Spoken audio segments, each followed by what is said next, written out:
À 18 ans, ma mère m'a fait annuler mon anniversaire parce que mon frère se sentait exclu. Alors, je suis parti de rien, et j'ai construit une vraie vie. Des années plus tard, après avoir vu que j'étais heureux, il est apparu furieux, exigeant que ma femme, mon enfant et ma maison soient les siens. Salut, Reddit. Je ne suis pas sûr que ça rentre vraiment ici, mais je pense à partager quelque chose qui me trotte dans la tête depuis un moment. C'est à propos de ce qui s'est passé quand j'ai eu 18 ans, ou plus précisément, ce qui ne s'est pas passé, et comment cette nuit-là a fini par changer toute ma vie et ma famille. Ce n'est pas un scénario de film fou, juste des choses réelles qui me semblent encore irréelles quand j'y repense. Avez-vous déjà réalisé que vous étiez le responsable de votre famille et que ce n'était pas un compliment? C'est en gros mon enfance résumée. Mon père nous a quittés quand j'avais 6 ans. Mon petit frère, Sacha, en avait 4, donc il ne se souvient même pas d'avoir eu un père. Moi, si. Je me souviens du bruit de la porte d'entrée qui claque et de ma mère disant qu'il reviendrait quand il se serait calmé. Spoiler, il n'est jamais revenu. Après ça, ma mère a commencé à m'appeler l'homme de la maison, ce qui apparemment signifiait faire les tâches ménagères, être silencieux et ne pas la déranger pendant qu'elle gâtait Sacha jusqu'à en faire un dictateur miniature. Tout était, il est juste sensible, ou, tu sais comment Sacha est. On m'a dit d'être mature plus de fois qu'on ne m'a dit, bon travail. Je me souviens d'un Noël quand j'avais 9 ans. Papy nous avait envoyé des cadeaux. Un pour moi, un pour Sacha. Le mien était un super camion télécommandé que je voulais depuis des mois. Sacha a eu une figurine de super-héros qu'il réclamait. C'était parfait pendant environ 3 minutes. Puis Sacha a vu mon camion et a décidé qu'il le voulait. Il a commencé à hurler, en pleine crise de colère. Maman est arrivée en courant comme si quelqu'un était mort. Sacha, mon chéri, qu'est-ce qui ne va pas? Je veux le jouet de Romain. Il a eu le meilleur. J'ai dit non, évidemment. Papy nous a donné à tous les deux ce que nous avions demandé, mais maman m'a lancé ce regard. Celui qui signifiait toujours que j'étais sur le point de perdre quelque chose. Romain, mon chéri, peux-tu juste partager? Sois mature. Non, maman, c'est le mien. Il a le sien. Puis Sacha a crié plus fort et c'en était fini. Elle me l'a arraché des mains et le lui a fourré. Tiens, très bien, Sacha. Prends-le. Romain, arrête d'être égoïste. Je me souviens être resté là, les mains vides, à regarder mon frère jouer avec les deux jouets. J'ai demandé si je pouvais au moins avoir celui de Sacha puisqu'il n'en avait clairement pas besoin de deux. Sacha a de nouveau éclaté en fausses larmes. Maman a dit que je créais des histoires et m'a envoyé dans ma chambre. C'est là que j'ai appris que dans notre maison, la paix passait toujours avant l'équité. 9 ans plus tard. J'ai 18 ans maintenant et apparemment rien n'a changé. C'est la veille de mon anniversaire. J'avais pris un quart de travail supplémentaire à l'atelier automobile pour payer un petit gâteau au chocolat et une pizza bon marché. Rien de fantaisie, juste quelque chose qui me semblait m'appartenir. Je suis entré avec la boîte, me sentant étrangement fier de moi. Sacha est sur le canapé, scotché à son téléphone. Qu'est-ce que c'est? Mon gâteau, ai-je dit. Il a froncé les sourcils comme si je venais de l'insulter. Tu fais vraiment tout ça pour toi? Oui, concept fou, n'est-ce pas? Je fête mon anniversaire. Il a levé les yeux au ciel. Ce n'est pas juste. Tu as toujours le droit de tout faire en premier. Sacha, ça s'appelle être né 2 ans plus tôt. Où ça l'a déclenché? C'est juste stupide que tu deviennes adulte avant moi. Maman, c'est parti. Maman est sortie de la cuisine, s'essuyant les mains sur une serviette. Qu'est-ce qui se passe encore? Sacha a croisé les bras, prenant cette voix de fausse victime. Il me nargue parce qu'il va avoir 18 ans et pas moi. Je l'ai regardé, attendant la réponse évidente. Quelque chose comme, Sacha, c'est la vie. Mais non, maman a soupiré. Romain, tu dois le montrer? Montrer quoi? Exister. Elle m'a lancé le regard de maman déçue. Tu sais à quel point ton frère est sensible. Peut-être juste sauter le gâteau cette année. D'accord, sois mature. C'était là. La phrase magique qui rendait tout injuste raisonnable. Sois mature. Tu es sérieuse? J'ai dit que c'est juste un anniversaire. Tu es un adulte maintenant. Sacha est toujours mon bébé. Sacha a souri du canapé, déjà passé à autre chose, comme s'il avait encore gagné quelque chose. Quelque chose en moi s'est éteint à ce moment-là.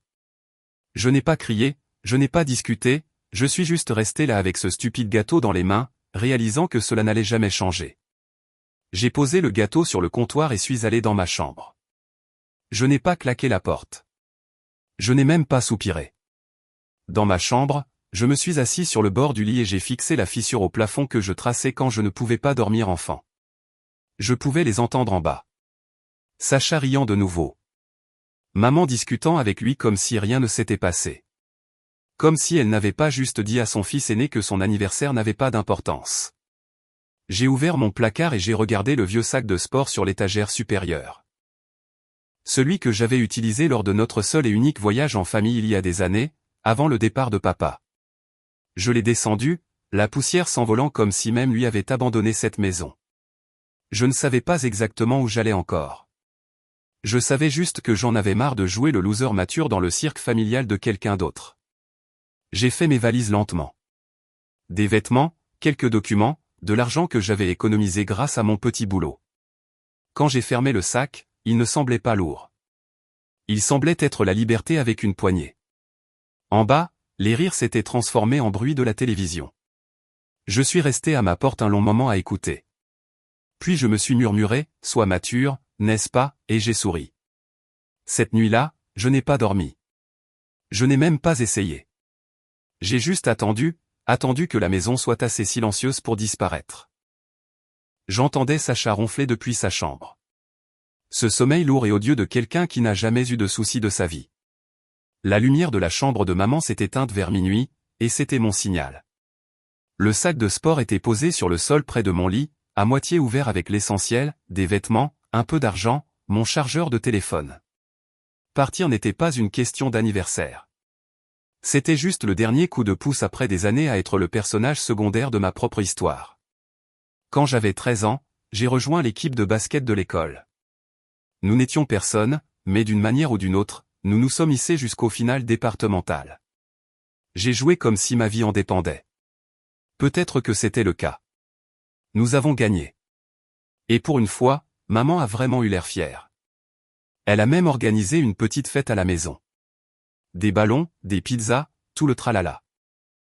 Je me souviens être resté assis là, souriant, pensant que les choses allaient peut-être enfin changer. Puis Sacha a commencé à pleurer. Il a dit que ce n'était pas juste que tout le monde soit fier de Romain et pas de lui. Il avait 11 ans. Au lieu de lui dire de se calmer, maman l'a serré dans ses bras comme si c'était lui qui venait de gagner le match. C'est bon, mon bébé. Tu auras ton moment. Puis elle s'est tournée vers moi et a dit, allons-y doucement, d'accord? On ne veut pas qu'il se sente exclu. Le lendemain matin, les ballons avaient disparu. Elle a dit qu'elle les avait retirés parce que c'était trop. Après ça, plus de célébrations, plus d'anniversaires, plus de réalisations, rien. Les sentiments de Sacha étaient la seule chose qui était jamais célébrée. De retour dans le présent, je suis resté là à regarder mon sac. Chaque seconde me semblait plus lourde, comme si l'air lui-même me retenait. J'ai enfilé mon sweat à capuche, celui avec des taches de peinture de mon job d'été d'il y a 2 ans, et j'ai jeté un dernier coup d'œil à ma chambre. Les affiches, la fenêtre fissurée, la bosse dans le mur causée par Sacha qui m'avait lancé mon ballon de basket. Tout cela n'était que des souvenirs de moi jouant les pacificateurs pendant que maman me traitait de mature pour être resté silencieux. J'ai éteint la lumière, ouvert la porte lentement et suis entré dans le couloir. La maison a grincé comme si elle me dénonçait. Je me suis figé, écoutant. Rien, juste le bourdonnement du frigo et le tic-tac lointain de l'horloge du salon. En bas, j'ai pris les clés de ma voiture sur le crochet et j'ai regardé vers le salon. Le stupide gâteau au chocolat était toujours sur le comptoir, celui que je n'avais pas pu manger. J'en ai gratté une bouchée avec mon doigt, j'ai murmuré « Joyeux anniversaire à moi », et je suis sorti. L'air nocturne m'a frappé comme une gifle, froid, vif et libre. Mon vieux pick-up était garé sous le lampadaire, une relique cabossée avec plus de rouille que de peinture, mais il était à moi. J'ai chargé le sac sur le siège passager et je suis monté. J'ai jeté un dernier regard à la maison.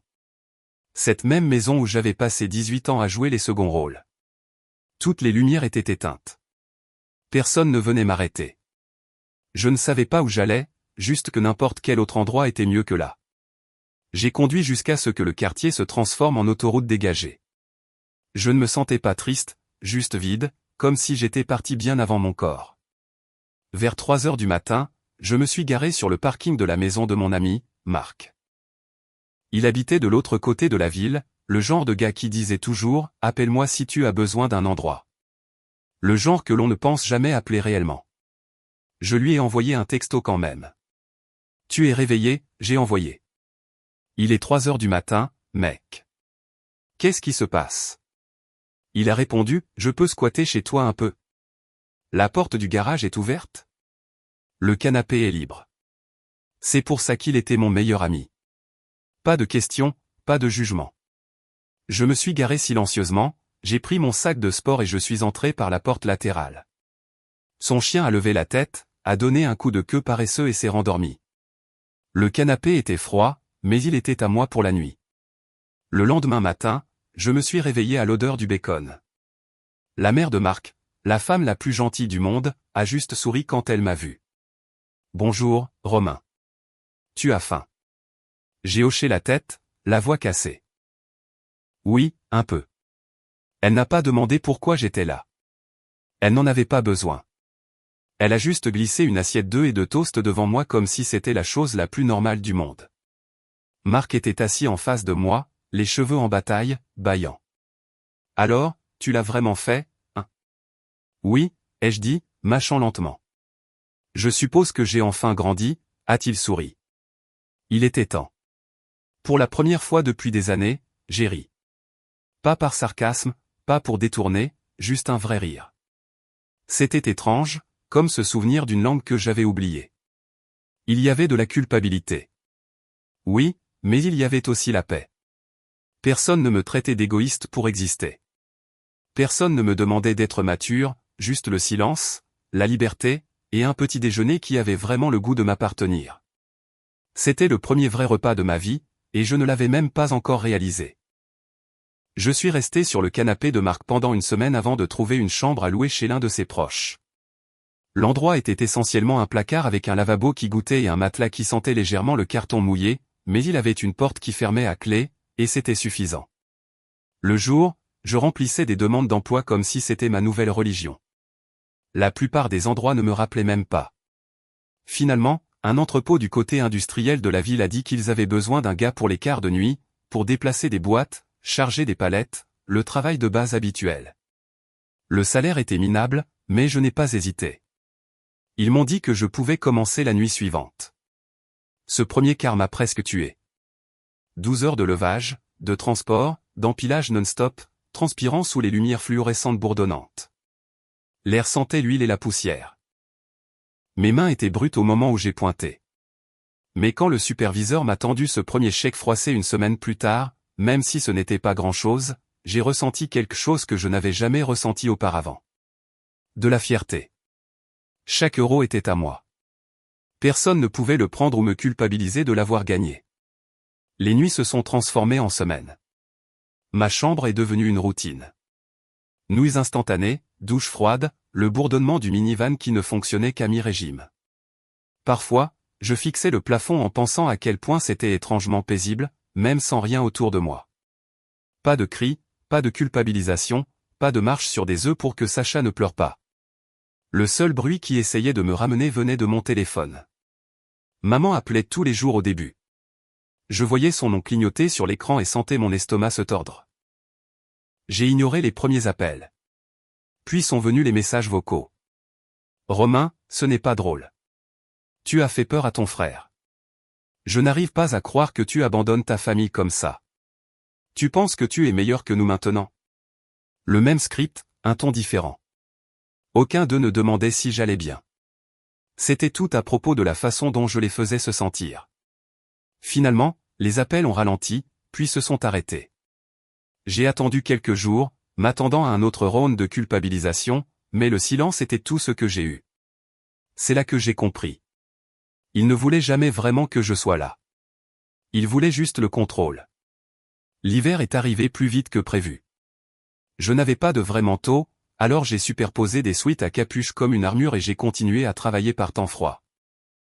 Les chauffages de l'entrepôt fonctionnaient à peine, et certaines nuits, la seule chose qui me tenait chaud était l'adrénaline et le mauvais café. Un matin vers 4 heures, je rentrais après un quart de travail quand mon camion a crachoté et est tombé en panne à un feu rouge. J'ai essayé de le redémarrer. Rien. Le moteur a juste toussé et a abandonné comme s'il était fatigué, lui aussi. Je suis resté assis là 1 minute, la buée de mon souffle brouillant le pare-brise, et j'ai sorti mon téléphone. Mon pouce a hésité sur le numéro de ma mère. Je ne l'avais pas appelée depuis des mois. Pendant 1 seconde, je l'ai imaginé répondre. Un soupir dramatique, une fausse inquiétude, puis l'inévitable, tu vois ce qui arrive quand tu essaies de tout faire tout seul? C'était suffisant.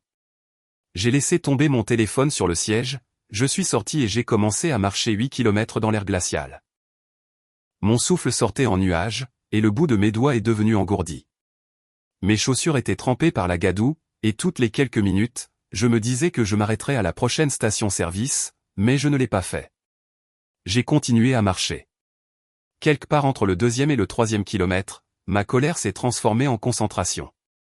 Chaque pas me donnait l'impression d'ancrer plus profondément cette promesse dans mes os. Je ne reviendrai jamais. Pas même pour de l'aide. Pas même pour prouver quelque chose. Juste plus jamais. Au moment où j'ai atteint mon appartement, le soleil se levait. Je me suis effondré sur le matelas et j'ai fixé le plafond. Tout mon corps était endolori. Mais je n'étais pas en colère. J'étais fier. Fier de ne pas avoir plié dès que la vie est devenue difficile. Fier d'avoir parcouru chaque putain de kilomètre au lieu de ramper. Ce matin-là, j'ai sauté le sommeil et je suis allé directement à la bibliothèque. J'ai utilisé un de leurs vieux ordinateurs pour m'inscrire à des cours du soir à l'université. Je ne savais pas ce que je voulais étudier. Je savais juste que je voulais continuer à avancer. Les mois suivants furent un flou d'épuisement et de progrès. Je travaillais 10 heures, prenais un fast-food du menu à 1 euro, puis me traînais à un cours de 19 heures sur la logistique et la gestion. La plupart des nuits, je me battais pour rester éveillé, mais d'une manière ou d'une autre, j'ai réussi tous les examens. Les gens à l'entrepôt ont commencé à remarquer. Les plus âgés m'appelaient « le petit étudiant » en plaisantant. Mais quand le superviseur avait besoin de quelqu'un de fiable, il m'appelait en premier. Je prenais tous les quarts de travail que je pouvais, j'économisais chaque euro supplémentaire.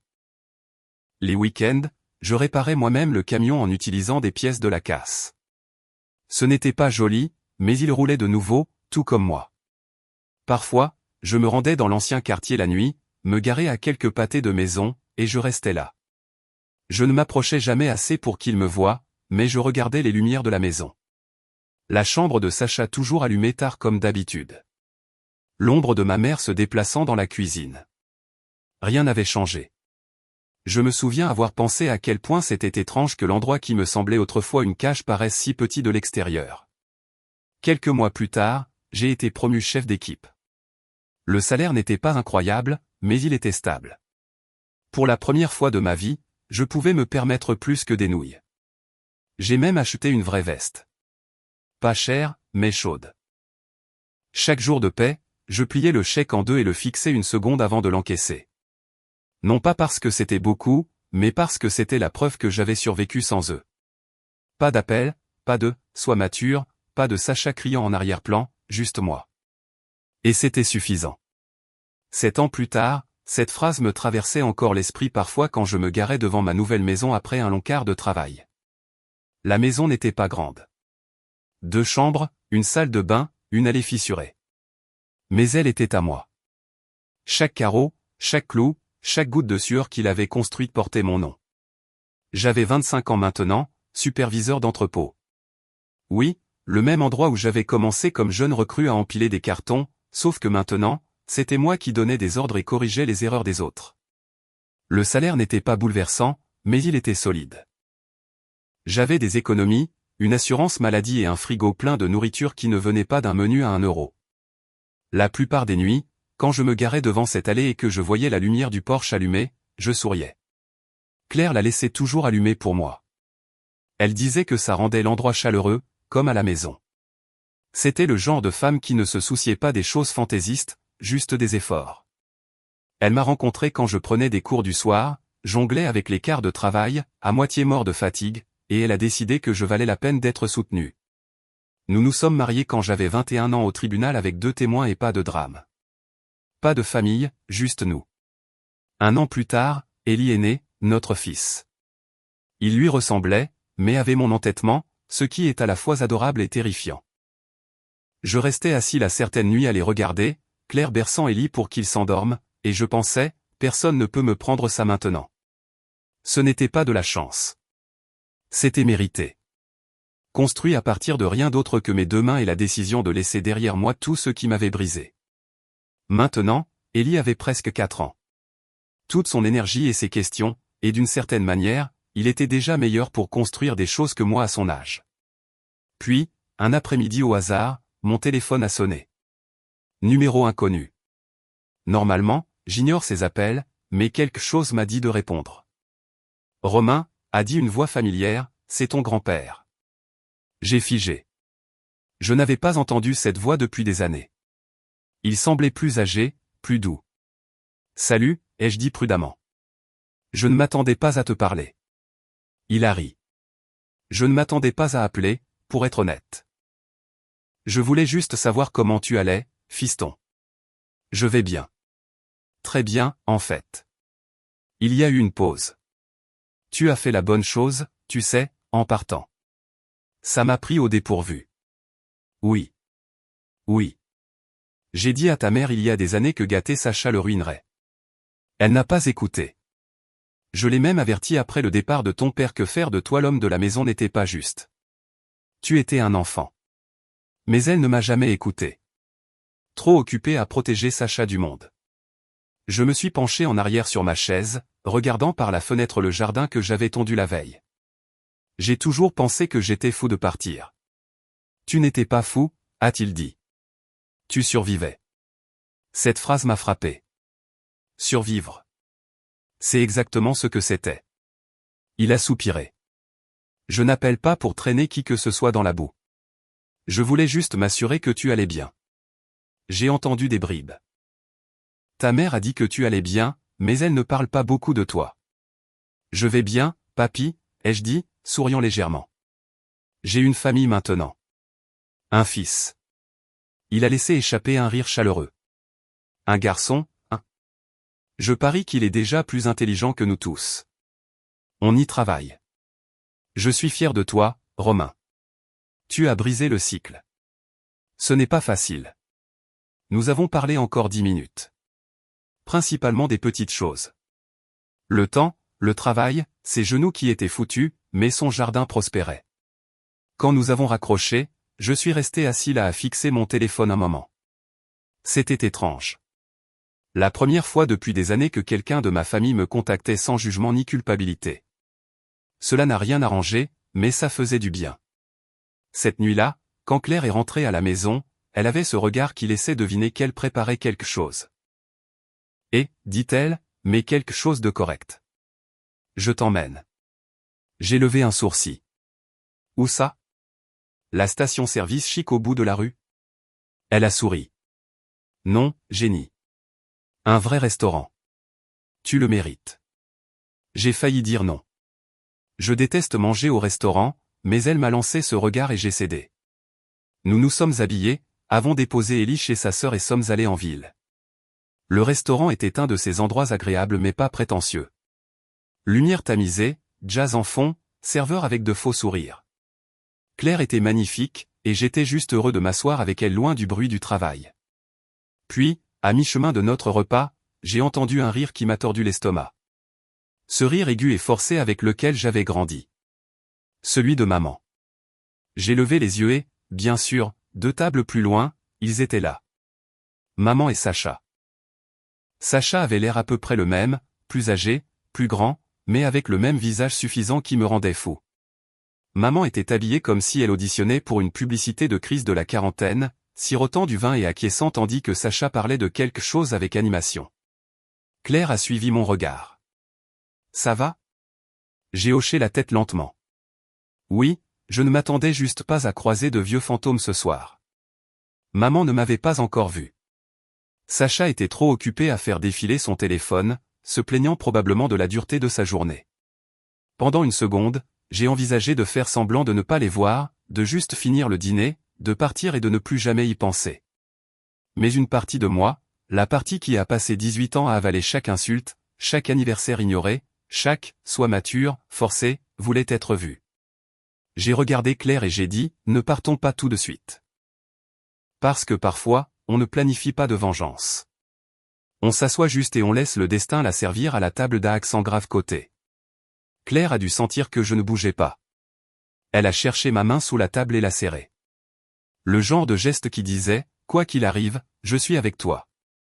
Je n'ai même pas eu le temps de décider quoi faire avant que la voix de Sacha ne traverse la pièce comme un haut-parleur cassé. Pas moyen. Dit-il assez fort pour que la moitié du restaurant se tourne. Romain, nom de Dieu, c'est vraiment toi. Il s'est levé, souriant comme si nous étions des meilleurs amis retrouvés depuis longtemps. Maman s'est retournée, les yeux écarquillés en me voyant. Pendant une seconde, son sourire a presque semblé sincère.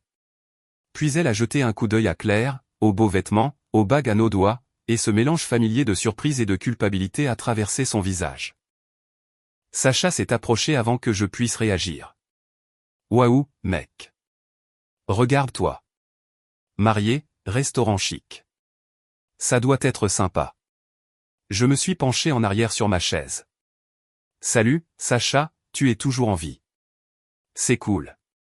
Il a cligné des yeux, confus par mon ton calme. Oui, je suis en vie. Maman m'a dit que tu t'es juste levé et que tu es parti comme si nous n'avions pas d'importance. Pas d'importance, ai-je dit. Je pense que ça a été mon rôle depuis ma naissance. Maman a grimacé. Romain, s'il te plaît. Pas ici.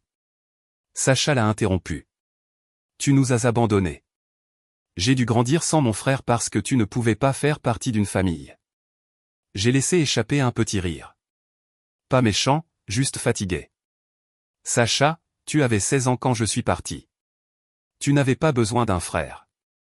Tu avais besoin d'une laisse. Quelques personnes à proximité ont ri sous cape. Claire a caché son sourire derrière son verre d'eau.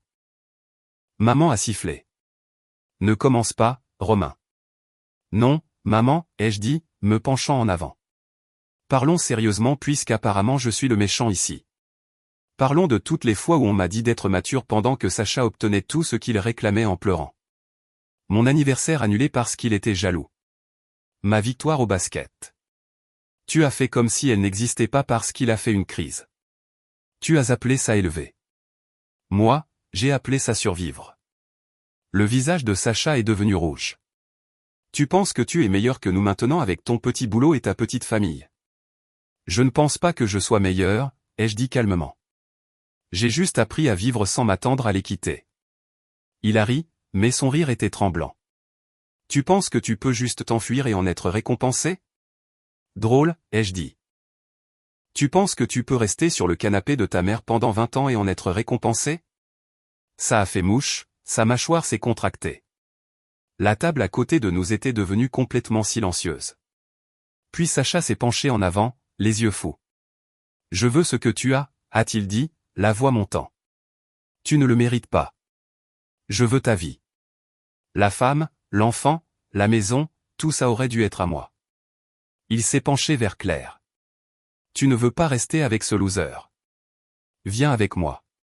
Les mots sont restés là comme du poison.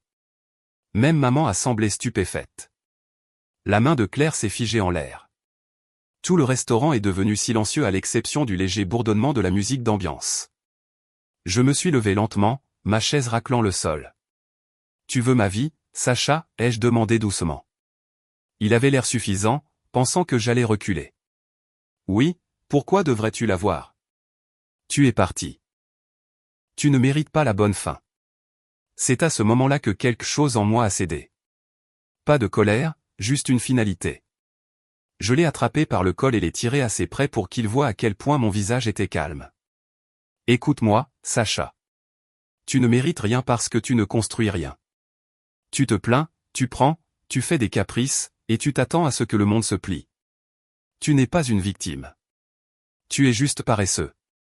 Ses yeux se sont écarquillés. Ses mains se sont figées en l'air. J'ai resserré ma prise juste assez pour qu'il prête attention. Tu veux une vie comme la mienne? gagne-la.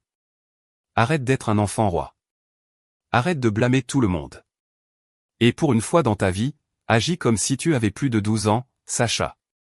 Puis je l'ai repoussé, pas violemment, mais assez pour qu'il trébuche sur la table derrière lui. Quelques verres ont tinté. Un serveur a halté, et Sacha est resté là, pâle, humilié, respirant comme s'il venait de courir 1 kilomètre. La voix de maman tremblait. Romain, non, maman, dis-je en me tournant vers elle. Tu l'as rendu comme ça. Tu as passé des années à le protéger des conséquences. Et maintenant, regarde-le. Un homme adulte qui pense qu'on lui doit tout. Tu pensais être une bonne mère, mais tu nous as juste brisés tous les deux de différentes manières. Pour une fois, elle n'a pas argumenté.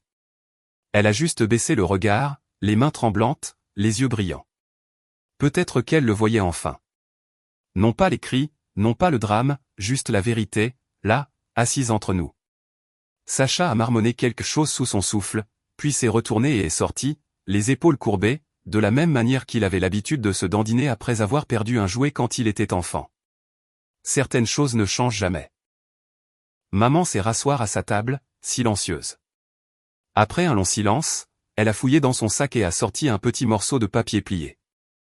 Elle s'est approchée, les yeux rouges mais fermes, et l'a placé devant moi. Mon nouveau numéro, dit-elle doucement. Si jamais tu veux parler, pas pour lui, pour moi.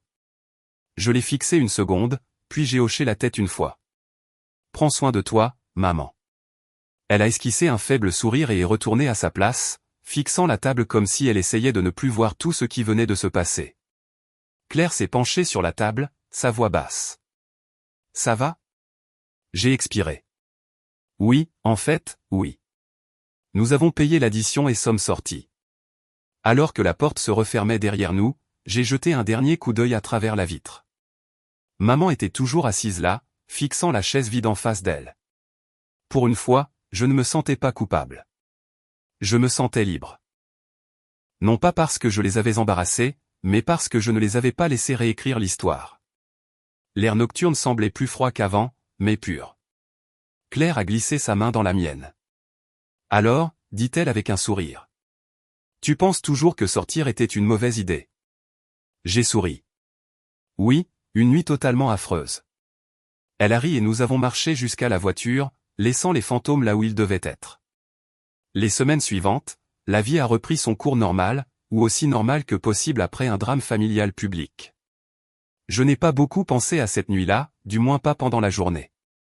Mais parfois, quand la maison était silencieuse et qu'Ellie dormait, je me surprenais à la rejouer. Les mots de Sacha, le visage de maman, le silence après. Puis un soir après le travail, mon téléphone a vibré avec un numéro que je ne reconnaissais pas. J'ai failli l'ignorer jusqu'à ce que je voie l'aperçu du message. C'est ta mère. Je n'attends pas de réponse, mais je voulais te dire que je suis désolé pour tout ça. Je suis resté là 1 minute entière à le fixer. Pas de manipulation, pas de culpabilisation, juste des mots que je n'avais jamais entendus de sa part. Claire est entrée, s'essuyant les mains. Ça va? Oui, dis-je, toujours en regardant l'écran. Juste ma mère. Elle s'est approchée, lisant le message par-dessus mon épaule. C'est nouveau. Oui, vraiment nouveau. Tu vas répondre? J'y ai pensé. Pas ce soir. Mais la vérité était que je ne pouvais pas arrêter d'y penser. Pendant les jours suivants, chaque fois que je prenais mon téléphone, ce texte était là comme un fil lâche que je ne pouvais pas ignorer. 3 jours plus tard, un autre message est arrivé. Tu n'as pas à me parler, mais je veux juste que tu saches que je le pense. Je sais que je t'ai blessé. Celui-là a fait un effet différent. Je suis sorti, me suis assis sur le porche, et avant de pouvoir trop réfléchir, j'ai composé son numéro. Elle a répondu avant même la fin de la première sonnerie. Romain. Oui, c'est moi. Oh, mon chéri, dit-elle, la voix brisée. Merci d'avoir appelé. Pendant quelques secondes, aucun de nous n'a parlé. Le silence était épais, des années de choses inexprimées planant dans l'air. Je n'ai pas appelé pour me disputer, dis-je finalement. Je sais. Je ne suis pas là pour défendre quoi que ce soit. Elle a soupiré. Je veux juste te dire la vérité. J'avais peur. De quoi? De perdre Sacha. de le décevoir. Sa voix tremblait. Quand ton père est parti, Sacha n'était qu'un bébé. Il ne se souvenait même pas de lui. J'ai fait tout ce que j'ai pu pour compenser cela. Et quelque part en chemin, j'ai oublié que j'avais 2 fils, pas un. Je suis resté silencieux.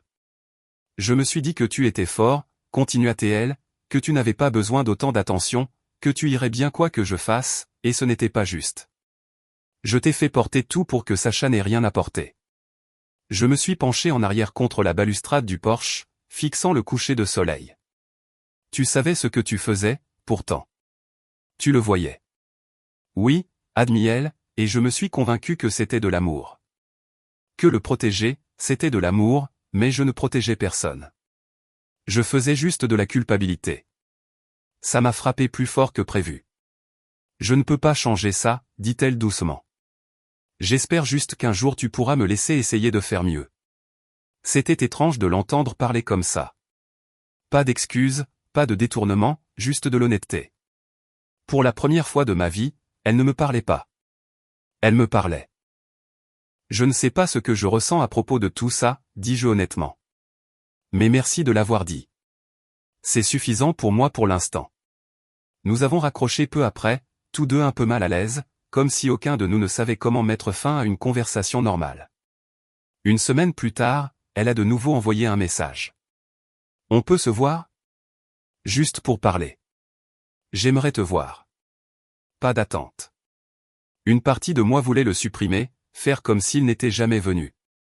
Mais une autre partie, celle qui avait construit une vie sans amertume, disait, c'était peut-être le moment. Alors, j'ai dit oui. Nous nous sommes rencontrés dans un petit parc près du lac un samedi matin. Claire est venue avec moi, principalement pour un soutien moral. Et bien sûr, Ellie était là aussi, courant avec son camion jouet et criant à propos des canards. Quand maman est arrivée, je l'ai presque pas reconnue. Elle avait l'air plus vieille, plus petite en quelque sorte, mais plus calme. Elle a souri nerveusement, serrant son sac à main comme s'il allait s'envoler. « Bonjour », dit-elle. « Salut. » Elle a repéré Ellie instantanément. « C'est lui ?» ?»« Oui, dis-je. C'est Ellie. » Elle ne s'est pas précipitée pour le prendre ou le couvrir d'affection comme je m'y attendais à moitié. Elle est juste restée là à le regarder rire en poursuivant un oiseau. Ses yeux sont devenus brillants. « Il est magnifique », murmura-t-elle. « Tu es un bon père. »« J'essaie », dis-je. Nous nous sommes assis sur un banc, un silence gênant s'étirant entre nous.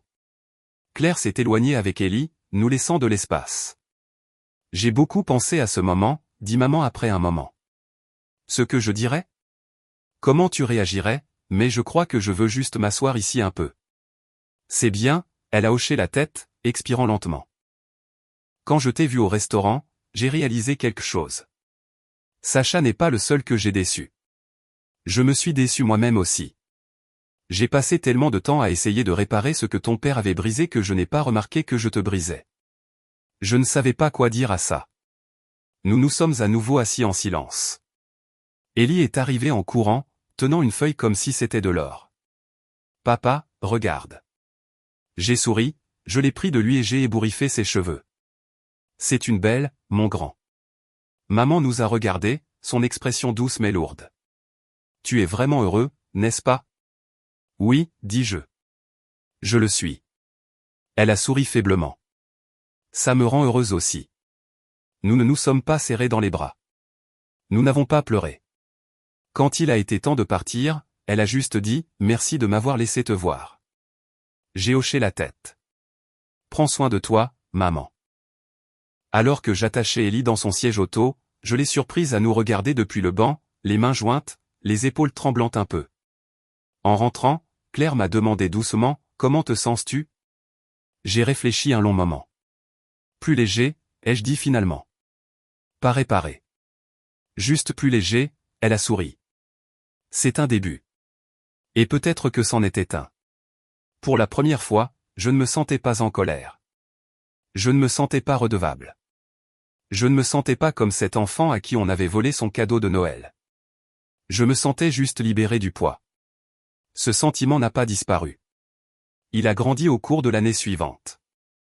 La vie ne s'est pas arrangée comme par magie, mais elle est devenue plus stable, plus calme, plus réel. Maman a commencé à prouver qu'elle pensait ce qu'elle disait. Elle n'étouffait pas, ne poussait pas, n'essayait pas de réécrire le passé. Elle se montrait juste quand elle disait qu'elle le ferait.